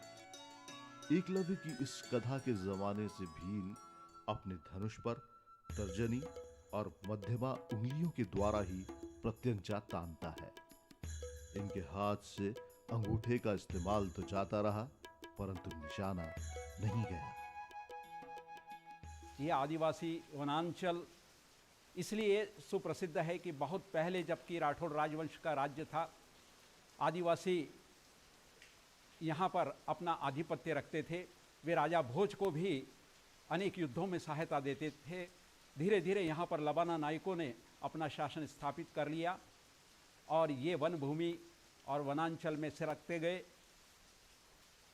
आदिवासी समाज अपना उत्थान, अपना उद्गम कुशलगढ़ राजस्थान के ढोलका गांव से मानता है। कसूर और डामोर इनकी प्रमुख जातियां हैं और ये बड़े गौरव के साथ अपनी संस्कृति को सहेजे हुए हैं। तो दर्शकों, पर्यटन के बाद सीधे हम जोड़ते हैं आपको हमारे मेहमान से, और हमारे बीच में मौजूद हैं अंकित सिंह, जो कि सदस्य हैं सहयोग समूह से, और इसी के साथ में हमारे बीच में है लक्ष्मण गुप्ता जी, जो कि लाभार्थी हैं। अंकित जी और लक्ष्मण जी, हम दोनों आप दोनों का स्वागत करते हैं। और इसी के साथ में शुरुआत अंकित जी आपसे करते हैं हम। आप सहयोग समूह के सदस्य हैं, लगातार आप कई वर्षों से जुड़े हुए हैं और ब्लड डोनेशन को लेकर आप बहुत काम कर रहे हैं। मैं आपसे जानना चाहती हूँ सबसे पहले कि सहयोग समूह किस तरीके से काम कर रहा है, ब्लड डोनेशन के अलावा वो और कौन से क्षेत्रों में काम कर रहा है? मैम, सहयोग समूह की वैसे हम बात करें स्थापना की तो ये हुआ था कोविड के दूसरे वेव में। जब कोविड का दूसरा वेव आया तब हमने देखा कि लोग बहुत परेशान हो रहे हैं ब्लड के लिए, प्लाज्मा के लिए, क्योंकि उस समय इतनी डिमांड हो चुकी थी कि पता नहीं चल पा रहा था और लोग डर भी रहे थे बाहर निकलने में। तो हमने रैंडम भोपाल के मित्रों ने मिलकर के ग्रुप बनाया और उसके बाद रेगुलर हम काम करते रहे। तो हमें देखने में ये आया कि जो पूरे देश भर के, प्रदेश भर के जो एक्टिव यूथ हैं, चूँकि मैं कई संस्थाओं के साथ भी काम करता हूँ, नेहरू युवा केंद्र संगठन हो गया या फिर NSS हो गए, इससे पहले भी मैं कई संस्थाओं के साथ काम करता था। तो सारे यूथ एक साथ जुड़े तो उन्होंने एक दूसरे की मदद करना शुरू कर दिया, और जब मदद करना शुरू किया तो हमारा जो ग्रुप था वो एक बड़ा ग्रुप बन गया, और इसके साथ साथ जो पूरे देश भर से केसेस आने लगे तो हमने उनका रिक्वायरमेंट को फुलफिल किया। मुझे अभी भी याद है कि जो पहला केस आया था हमारे पास वो आया था कश्मीर से, और इवन स्थिति जानते हैं कि कश्मीर की स्थिति क्या थी उस समय, जब बाइफर्केशन भी हुआ ही था और इंटरनेट की सुविधाएं भी नहीं थी। मैं पढ़ाता भी था ऑनलाइन, तो मेरे कॉन्टेक्स्ट कुछ अलग प्रकार के थे। तो मुझे अभी भी याद है कि मैंने ट्विटर पे दिव्य प्रकाश दुबे हैं, एक ऑथर हैं, बहुत अच्छे ऑथर हैं, मैंने उनको मैसेज किया, क्योंकि वो भी यूपी से आते हैं और मैं भी यूपी से आता हूँ उस समय। और मैंने उनके कई किताबों का रिव्यू भी किया था। तो उन्होंने ट्विटर पे कुछ लिंक्स थे मुझे शेयर किया, और शेयर करके मुझे बताया कि इनसे आप डेटा को अच्छे से वेरीफाई करके जो जेन्युइन केसेस है उनके लिए आप मदद पहुंचा सकते हो। तो उस सहयोग समूह की शुरुआत कुछ इस प्रकार से हुई थी, और फिर धीरे धीरे हम काम करते गए, लोग जुड़ते गए और मदद हम करते चले गए। और अब स्थिति ये है कि मैं कह सकता हूँ कि हम अभी तक 2000 से ज़्यादा ब्लड डोनेशन करा चुके हैं पूरे भारतवर्ष में। और भोपाल में तो स्थिति ये है मैम कि जितने भी हॉस्पिटल से हमें जाना भी नहीं पड़ता है, एक मैसेज मात्र से और कॉल मात्र से वो ब्लड प्रोवाइड करा देते हैं। और बच्चे अब मैसेजेस करते हैं कि हमें ब्लड डोनेशन कराना है। जैसे अभी 2-3 दिन पहले एक बच्चे का मेरे पास मैसेज आया, मैं यहाँ पर नहीं था, हालांकि मैं बाहर गया था, तो उन्होंने मुझे मैसेज करके बोला कि भैया मुझे ब्लड डोनेशन करना है। और वो आए थे बैरागढ़ से, और तो मैंने बोला कि आप कहाँ पर हो? उन्होंने बोला कि मैं न्यू मार्केट के आसपास हूँ। तो मैंने उनसे बोला कि ठीक है, आप ऐसा करो, बंसल हॉस्पिटल में चले जाओ, वहाँ पर डोनेशन कर दो, आप मेरा नाम बता देना, वो डोनेशन कर देंगे और आप वहाँ पर एंट्री कर देना। जब भी कोई केस आएगा तो हम उनको मैसेज कर देंगे, तो आपका ब्लड उचित व्यक्ति के पास पहुँच जाएगा। तो इस प्रकार का कुछ भरोसा है लोगों के प्रति और लोगों का हमारे प्रति और सहयोग समूह के प्रति। बहुत अच्छी बात है कि आप लगातार जिस तरीके से लोगों की जान बचा रहे हैं, वक्त पर उनको खून पहुंचाकर, कहते हैं ना कि रक्तदाता का महत्व बहुत ज़्यादा होता है। और मैं यहाँ पे ये भी बताना चाहती हूँ कि अगर आप रक्तदान करते हैं तो बहुत अच्छा महसूस होता है, एक बार ज़रूर करके देखिएगा। इसी के साथ में अंकित, मैं आपसे ये भी जानना चाहती हूँ कि कितने लोगों की आपकी टीम है, आपके समूह में कितने लोग वॉलंटियर के तौर पे काम कर रहे हैं लगातार फील्ड पे, और कैसे लोग आपसे जुड़ सकते हैं? मैम, हमारे ग्रुप में जितने भी लोग हैं सब यूथ हैं, मतलब सभी स्कूल कॉलेज गोइंग बच्चे हैं। तो हमने किसी के ऊपर कोई बर्डन नहीं किया, क्योंकि मैम सभी जानते हैं कि बच्चे जब होते हैं तो स्कूल में जाते हैं, कॉलेज में जाते हैं, तो उनके पास कोई इनकम का सोर्स ऑफ इनकम नहीं होता है। तो वो अपनी पढ़ाई के साथ साथ जो भी समय मिलता है वो कम्युनिकेट कर लेते हैं, काम कर लेते हैं। तो उसमें अगर मैं संख्या की बात करूँ, जो हमारा व्हाट्सएप ग्रुप है उसमें लगभग 300 प्लस बच्चे हैं। और सोशल मीडिया पे भी हमारा पेज बहुत एक्टिवली काम करता है, जितने भी चैनल्स हैं हम काम करते हैं। मतलब अब हमें किसी ऐसे बड़े प्लेटफॉर्म पे जाने की आवश्यकता नहीं पड़ती, हम ग्राउंड लेवल पे काम करते हैं, जीरो लेवल पे, कि अगर कोई गांव से किसी व्यक्ति का फ़ोन आया है तो हम उसको वेरीफाई करके हम काम करा सके। और हम किसी को कंपल्शन भी नहीं करते हैं कि आप कंपल्सरी काम करो, क्योंकि हमारे लिए पहली प्रायोरिटी एजुकेशन है। अगर व्यक्ति अच्छे से पढ़ लेगा तो वो चीज़ों को समझ पाएगा। और मैं इसलिए कर पा रहा हूँ क्योंकि मैंने अपनी पढ़ाई के ऊपर सबसे पहले फोकस किया। इसके बाद उसी पढ़ाई में मैंने लोगों की आवश्यकताओं को समझा, मैंने उसके छोटे छोटे सेगमेंट होते हैं उनको समझा कि हाँ, इस व्यक्ति की ये नीड हो सकती है। ब्लड में भी क्या क्या नीड होती है, जैसे ब्लड में भी अलग अलग सेगमेंट आते हैं। अटेंडर जब भोपाल आता है ना, या शहर में आता है, तो उसको बस ये लगता है कि मेरा परिवार सबसे बड़ा परिवार है, मेरा ही परिवार है जो सबसे बड़ा दुखी में है और बाकी सब नहीं है। मैंने कई बार ऐसा भी देखा है कि परिवार के लोगों को समझ में नहीं आता कि रिक्वायरमेंट क्या है। उन्हें ये नहीं पता होता है कि होल ब्लड क्या होता है, एसडीपी क्या होता है, प्लाज्मा क्या होता है। वो बस बोलते हैं, फ़ोन नंबर मिल जाता है, फ़ोन लगा देते हैं और बिना किसी इन्फॉर्मेशन के परेशान होना शुरू कर देते हैं। तो हम पहले जब कॉल आता है तो काउंसलिंग करते हैं, अगर मैं अवेलेबल हूँ तो मैं कर लेता हूँ, या फिर हमारे टीम में जो लोग हैं उनसे बोल देते हैं कि आप उन्हें काउंसलिंग कर लो। कहीं हमारे टीम में ऐसे हैं जो कि साइकोलॉजी की भी मतलब अपनी पढ़ाई कर रहे हैं, तो उनका एक तरीके से एक्सपीरियंस भी हो जाता है कि हाँ कैसे लोगों से बात करनी है। तो इस तरीके से हम जो कुछ ऐसे हैं जो टेक्निकली स्ट्रॉन्ग है तो उनसे बात बोलते हैं, तो वो टेक्निकली उनसे समझा देते हैं कि क्या क्या बातें हैं। तो इस तरीके से एक लोगों की जो यूथ है उसकी क्वालिटी का उपयोग करके हम कोशिश करते हैं कि जो मतलब अटेंडर आया है, परिवार आया है, उसको हम आसान कर सकें उसकी समस्याओं को। बिल्कुल। अंकित, हमारे बीच में लक्ष्मण जी भी साथ में हैं और सहयोग समूह के लाभार्थी भी हैं, तो आपने किस तरीके से इनका लाभ किया वो तो हम जानेंगे, कैसे उनको लाभ पहुंचाया आपके समूह ने, लेकिन लक्ष्मण जी मैं आपसे जानना चाहती हूँ कि आप सहयोग समूह से कैसे जुड़े और क्या ज़रूरत पड़ी थी कि जब आपको जुड़ना पड़ा इनसे? मैं यहाँ पे हॉस्पिटल पे ही आया था, मम्मी का ट्रीटमेंट चला था, तो उनको ट्रीटमेंट के टाइम ब्लड की रिक्वायरमेंट पड़ी थी। तो मैं भी पहले परेशान ही था, अपना तो नहीं दे पा रहा था, फिर भी किसी भी तरह सोशल मीडिया के थ्रू मैं इनसे ऐड हुआ, और या फिर ये कहूँ कि एक भैया थे वहाँ पे, उनके थ्रू मैं इनसे ऐड हुआ था। और फिर मैंने भी इनको कॉल करके मैंने अपनी जो भी बात थी मम्मी की या फिर हॉस्पिटल में जो भी परेशानी थी ब्लड को लेकर के, मैंने इनको बताया। इन्होंने मेरा साथ दिया, मेरे पास आए थे, जो भी परेशानी थी इन्होंने मेरा साथ दिया, ये बोल करके जो भी ब्लड की रिक्वायरमेंट्स होगी आप हमें बताइएगा, आप क्यों नहीं दे रहे हो, जो भी प्रॉब्लम होगा हमें बताइएगा। हमें अहम टाइम पे ब्लड का अरेंजमेंट जो भी होता भैया के थ्रू ही हुआ था। भैया स्वयं आए थे, हमें ब्लड भी दिए थे, और मम्मी के ट्रीटमेंट में फिर उस टाइम पे कोई प्रॉब्लम भी नहीं हुई थी। ये कितने समय पुरानी बात है?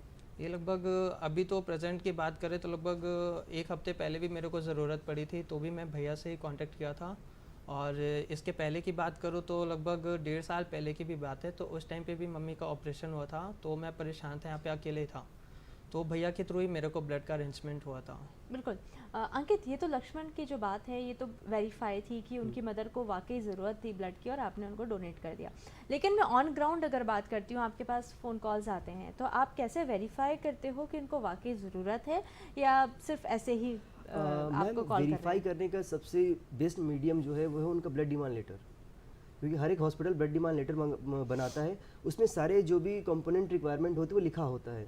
तो शुरुआत में जब हम भी गए, तो मैं जब ये सब चीज़ों को मैं कोविड के समय काम कर रहा था, तो हम तो उस समय 24/7 काम कर रहे थे, हमें ये नहीं पता होता था कि दिन 24 घंटे का ही होता है। तो हम जब काम कर रहे थे तो मतलब एक डॉक्टर ने मुझे कॉल किया, क्योंकि हमें उन्हें बार बार परेशान कर रहे थे, एक तरीके से कहूँ तो उन्हें खुशी भी हो रही थी कि यूथ काम कर रहा है इतनी बड़ी सिचुएशंस में। तो उन्होंने मुझसे ये बोला कि अंकित, जब आप काम कर रहे हो ना, तो आप भावनाओं में आकर के काम मत करो, क्योंकि मेडिकल फील्ड में कभी भी भावनाओं में आकर के काम नहीं किया जा सकता। आपको यहाँ पर दृढ़ होना पड़ेगा, आपको यहाँ पर कठोर भी होना पड़ेगा, ये सारी चीज़ों के आधार पे आपको काम करना पड़ेगा। तो उन्होंने बोला है, कुछ मुझे पैरामीटर्स बताए कि जब भी कोई केसेस आता है तो उसके आधार पर इन सब चीज़ों को आप जज किया करो। तो फिर मैंने बोला सर क्या क्या हो सकते हैं, तो उन्होंने बोला है कि जब भी आपके पास कोई केस आता है उनसे आप ब्लड डिमांड लेटर मांगो, पहली बात। दूसरी बात ये पूछो कि वो कहाँ से आए हैं। अगर वो भोपाल से हैं तो डेफिनेटली बात है कि वो भोपाल से तो इतने उनके आसपास पड़ोस के लोग होते हैं, वो डोनेशन कर देंगे। और उन्होंने फिर तीसरी बात ये बोला कि अगर वो डोनेशन नहीं करते हैं तो ऐसे किस काम के दोस्त जो बर्थडे पार्टी में सेलिब्रेशन के लिए आ जाते हैं और जब समस्या आती है तो वो नहीं आते हैं। तो ये कुछ पैरामीटर बताया उन्होंने, और लेकिन यही बोला कि आप करो और फोकस उन पे करो जो बाहर से मतलब बाहर के शहर से आते हैं। तो प्रांशु की मैं बात बताऊं मैम, तो प्रांशु जब इनका फ़ोन आया मेरे पास, तो किसी दोस्त के माध्यम से मैं गया था, ब्यावरा से एक बच्चा आया था, 13 साल का था वो, मुझे भी नाम याद आरडी सेन था उनके पिताजी का नाम। रोते हुए फ़ोन किया उन्होंने, तो मैं हमीदिया में गया था ब्लड डोनेशन करने, और उस समय कोविड का लॉकडाउन लगा हुआ था। मैं गया था और मेरे साथ एक और मित्र गए थे, क्योंकि उनको 2 यूनिट की आवश्यकता थी। जब हम वहाँ पे गए थे तो ये बात हुई कि ब्लड बैंक से वो दे देंगे, और इनका फ़ोन आ गया क्योंकि वो JNCH में ब्लड नहीं था। तो मैं और प्रांशु, मतलब मैं और एक और जो मित्र थे साथ, उस समय जा करके डोनेशन किया। और उस समय आई थिंक ये 19 साल के थे ये, और इनका वेट भी बहुत कम था। तो मैंने सबसे पहले इनको यही बोला कि आप डोनेशन क्यों नहीं कर रहे। तो इनका वेट करवाया तो इनका वजन कम था, हमने डोनेशन किया। और मुझे मैम इस बात की खुशी हुई कि जब ये 3-4 महीने बाद जब ये वापस घर गए, मतलब घर जा रहे थे, तो इन्होंने बोला कि भैया मेरी मम्मी रिकवर हो चुकी हैं और मैं जा रही हूँ, और मतलब जा रहा हूँ। और इसके बाद कुछ दिनों के बाद इनके घर में शादियाँ भी थी। तो मतलब एक खुशी होती है कि मेरा जो खून है वो किसी दूसरे में जा कर के उसको लाभ पहुँचा रहा है। तो यही का मतलब हमारे जो समूह का टैगलाइन भी यही है, निस्वार्थ सहयोग सेवार्थ सहयोग। ये हमारे मतलब उसका टैगलाइन भी है सहयोग समूह का। क्या बात है। और इसी के साथ में लक्ष्मण, मैं आपसे फिर भी एक बात जानना चाहती हूँ कि जब आपको ज़रूरत महसूस हुई थी कि आपको ब्लड की आपके मदर के लिए ज़रूरत है, उस समय परिस्थिति बड़ी क्वेश्चन मार्क वाली रहती है कि कौन मदद करेगा। जब आपके सामने एक तरीके से अंकित या उनका समूह जो था, सहयोग समूह आपके सामने आया कि ये एक समूह है या अंकित जी हैं जो आपकी मदद करने वाले हैं, तो उस समय आपको क्या महसूस हुआ? क्योंकि कहते हैं कि ब्लड डोनेट करने में सबसे अच्छा महसूस होता है, तो लेकिन उस समय आप तो नहीं कर सकते, लेकिन आप एक अपनी ही घर की जो खास आपकी माँ हैं, आप उनकी जान बचाने के लिए जब आप परेशान हो रहे थे, तब आपको कैसा महसूस हुआ? मुझे उस टाइम पे तो ब्लड की रिक्वायरमेंट्स थी ही, और माँ के लिए तो मुझे अच्छा खुद से भी नहीं लग रहा था कि मैं अपना ब्लड नहीं दे पा रहा था, क्योंकि मेरा यहाँ पे अकेला था और मम्मी के ट्रीटमेंट के लिए यहाँ पे ज़्यादा वर्क पड़ जाता था, है ना। तो मैं भैया से कांटेक्ट तो किया ही था, ऑनलाइन फ़ोन किया था, और जो भी पेपर्स डॉक्यूमेंट्स होते हैं मैंने भैया को सेंड किया था। भैया को सेंड करने के बाद भैया तो हमारी हेल्प कर रहे थे। जब हमें पता चला कि हाँ भैया ब्लड के लिए राज़ी हैं, मतलब आ जाएंगे, ब्लड डोनेट कर देंगे, मेरे को यूनिट तो ज़्यादा चाहिए था, 2 से 3 यूनिट चाहिए था, तो भैया तो आए थे। मैंने माँ को भी बताया था कि हाँ ब्लड का किसी भी तरह अरेंज हो गया है। मेरे पापा जी तो थे नहीं, वरना यहाँ तो कोई ना कोई अरेंज करता, और यहाँ पे मेरा कोई रिलेशनशिप भी नहीं था। तो मैं तो एक प्रकार से बहुत खुश हुआ था कि भगवान के रूप में मेरे को भैया से ऐड हुए, तो मेरे को ब्लड का तो अरेंजमेंट हुआ। उस टाइम पे ऑपरेशन पे कोई रुकावट भी नहीं आई थी, तो मम्मी का ट्रीटमेंट हो गया था। बिल्कुल, बहुत अच्छी बात है। और अंकित, क्या चैलेंजेस आते हैं वो हम ज़रूर जानेंगे आपसे, लेकिन उससे पहले मैं एक बात जो मैं दर्शकों से करना चाहती हूँ, इससे पहले भी मैंने एक बार बोला कि मध्य प्रदेश के लिए ये बहुत अच्छी खबर है कि दूरदर्शन मध्य प्रदेश जो है उन लोगों की स्टोरी को कवर करने वाला है जो कि स्टार्टअप के क्षेत्र में अपना नाम कमाए हैं, जिन्होंने कुछ अलग किया है, भीड़ से हटकर कुछ नाम कमाया है, कुछ अलग किया है। उनकी स्टोरी को हम कवर करेंगे, जिन्होंने धरातल से काम करके अपने आप को ऊपर तक लेकर गए हैं। और ऐसी स्टोरी अगर आपके पास है, ऐसे स्टार्टअप की प्लान्स आपके पास में है, तो आप हमारे साथ जुड़ सकते हैं, अपनी स्टोरी आप भेज सकते हैं। कहाँ भेजेंगे? ddkbpl.cord@gmail.com पे आप हमें मेल कर सकते हैं अपने विषय और नाम के साथ में, और हम सीधे आपसे जुड़ेंगे आपकी स्टोरी के साथ। इसी के साथ में अंकित, मैं आपसे जैसे कि बोला कि चैलेंजेस क्या होते हैं वो जानना बहुत ज़रूरी है, क्योंकि नेक काम के लिए जब हम आगे बढ़ते हैं तो मुश्किलें सबसे पहले आ जाती हैं। तो क्या मुश्किलें आती हैं आज भी जब आप लोगों से जुड़ते हो, बोलते हो कि ब्लड की ज़रूरत है, तो कहाँ दिक्कत आती है? मैम चैलेंजेस तो आनी मतलब जायज़ है, क्योंकि जब हम अच्छे काम करते हैं तो चैलेंजेस जब तक नहीं आएंगे तब तक मज़ा भी नहीं आता है उन चीज़ को करने में। और मैम मुझे भी मतलब मैंने लाइन पढ़ा हुआ है कहीं पर जो मुझे अच्छा लगता है कि काम ऐसा करो कि एक हाथ से करो, दूसरे को पता भी ना चले। क्या बात है। तो मैं भी कोशिश ये करता हूँ कि काम आसानी से करो, मतलब जो जेन्युइन व्यक्ति उसके तक मदद पहुँच जाए। तो ज़्यादातर मैम मैं तो सोशल मीडिया का उपयोग करता हूँ, और क्योंकि वहीं पर चैलेंजेस है तो समाधान भी उसी वहीं पर है। तो चैलेंजेस जैसे ऐसा आता है, मैंने आपको शुरुआत में बताया था कि कई बार ऐसा होता है कि लोगों को पता ही नहीं होता है कि क्या क्या हमें रिक्वायरमेंट है अगर मेडिकल हेल्प में। तो मेडिकल जो एजुकेशन है, जो मतलब छोटी मोटी होती है, उनकी भी जानकारी का अभाव है हमारे देश में।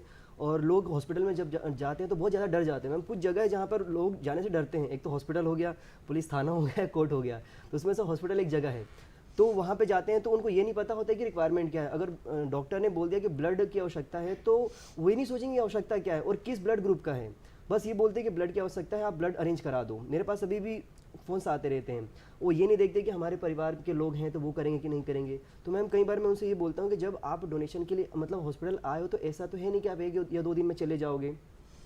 आप वहाँ पे रुको, आप इलाज कराओ, 7-8 दिन रहोगे, और जब इलाज चलता है किसी बड़े ऑपरेशन का तो घर से कोई ना कोई मिलने आता ही है। ये हम देखते हैं, ये इवन हम भी खुद जाते हैं। तो जब वो आते हैं तो आप उनसे ये विश्वास दिलाओ कि जब कोई व्यक्ति आएगा तो मैं डोनेशन करा दूंगा। तो ये एक चैलेंज दूर हो गया।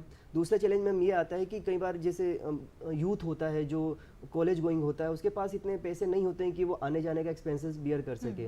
और हमें ये भी ध्यान देना होता है क्योंकि इतनी ज़्यादा गर्मी है, 40-45 तक तापमान चला जाता है। ऊपर से वो 350 ml ब्लड भी देगा और ऊपर से वो कुछ खाने के लिए भी नहीं ले रहा है, क्योंकि हम जानते हैं रिफ्रेशमेंट में क्या मिलता है, एक बिस्किट और पेप्सी और चिप्स है, इसमें उसका रिकवर नहीं हो पाता है, तो उससे भी डर लगता है। तो हम कहते हैं कि आप इतना करा दो कि जो डोनर जा रहा है उसके लिए आप कैब की व्यवस्था करवा दो आने जाने की, कम से कम इतना तो आप करा सकते हो। और अगर तो ये अगर करा देते हैं तो हम भेज देते हैं, या कई बार डोनर जो होता है मना कर देता है कि नहीं हम कर लेंगे, जो कर देता है वो उसके लिए बोल देते हैं, और जो नहीं करा पाता हम उनके लिए। जैसे अभी एक 2 दिन पहले का एक केस है, एक हॉस्पिटल का, संक्षेप में हम चाहेंगे। मैम उनका ओ नेगेटिव था, और ओ नेगेटिव बहुत रेयर ग्रुप होता है, तो मुझे मैंने स्टेटस लगाया, एक मित्र ने बताया कि भैया मैं IISER में हूँ जो कि बहुत दूर है, वहाँ से मुझे आने की व्यवस्था करवा दो तो मैं आ जाऊँगी डोनेशन करने के लिए। तो मैंने अटेंडर से पूछा, मैंने यही बोला कि आप अगर उनका आने जाने की व्यवस्था करा देते हो तो आपको O नेगेटिव ब्लड का डोनर मिल जाएगा। अब उन्होंने कोई रिस्पॉन्स नहीं किया तो एक चैलेंजेस ये भी हो जाता है हमारे लिए। बिल्कुल, यानी कि अगर नेक काम के लिए निकलते हैं तो बहुत सारी परेशानियां आती हैं। अब आप में सूझबूझ होना चाहिए कि आप इमीडिएटली उन परेशानियों को कैसे साइड करके लोगों की मदद भी कर सकते हैं। इसी के साथ में मैं अभी आपको बोलूँगी कि अगर आप समाज के कल्याण के लिए उनके साथ जुड़ते हैं, चाहे ब्लड डोनेशन हो, एजुकेशन हो या किसी भी विषय पे आप लोगों के साथ जुड़ते हैं तो अलग ही संतोष मिलता है जीवन में। और जिस तरीके से अंकित सिंह भी लगातार सहयोग समूह के साथ मिलके लोगों की मदद कर रहे हैं और उसी के तौर पे हमारे साथ में लक्ष्मण गुप्ता जी लाभार्थी के तौर पे आज हमारे साथ में मौजूद थे, जिन्होंने अपने खुद के एक्सपीरियंसेस हमारे साथ में साझा किए, उनको हम धन्यवाद करते हैं। अंकित सिंह को हम धन्यवाद करते हैं और बहुत सारी शुभकामनाएं देते हैं कि इसी तरीके से समाज की आप लगातार मदद करते रहें। बहुत बहुत धन्यवाद अंकित और लक्ष्मण आप दोनों का। Thank you. तो दर्शकों, यहाँ पर जो आज का जो हमने विषय जिस पर हमने चर्चा करी थी बहुत खास था, क्योंकि जहाँ भविष्य में हम अपने आप को सिविल सर्विसेज के लिए प्रिपरेशन की बात करते हैं तो बहुत चुनिंदा ऐसे लोग होते हैं जो वहाँ तक पहुँच पाते हैं, क्योंकि कठिनाइयाँ बहुत होती हैं। तो उसको हम कैसे टाल सकते हैं, ख़त्म कर सकते हैं, उसके बारे में हमने बातचीत की। इसी के साथ में हमने एक ऐसे व्यक्ति से आपको मिलवाया, अंकित सिंह से, जिन्होंने लगातार समाज के लिए काम किया, चाहे ब्लड डोनेशन हो, एजुकेशन हो या अन्य कोई भी विषय हो। ऐसे ही विषय पर लगातार नमस्कार MP आपके बीच में आता है और हम लेकर आते हैं सोमवार से लेकर शनिवार 12 से 1 के बीच में। लेकिन आज के कार्यक्रम में बस इतना ही। हम फिर मिलेंगे एक नए विषय पर चर्चा करने के लिए। मुझे इजाज़त दीजिए। नमस्कार।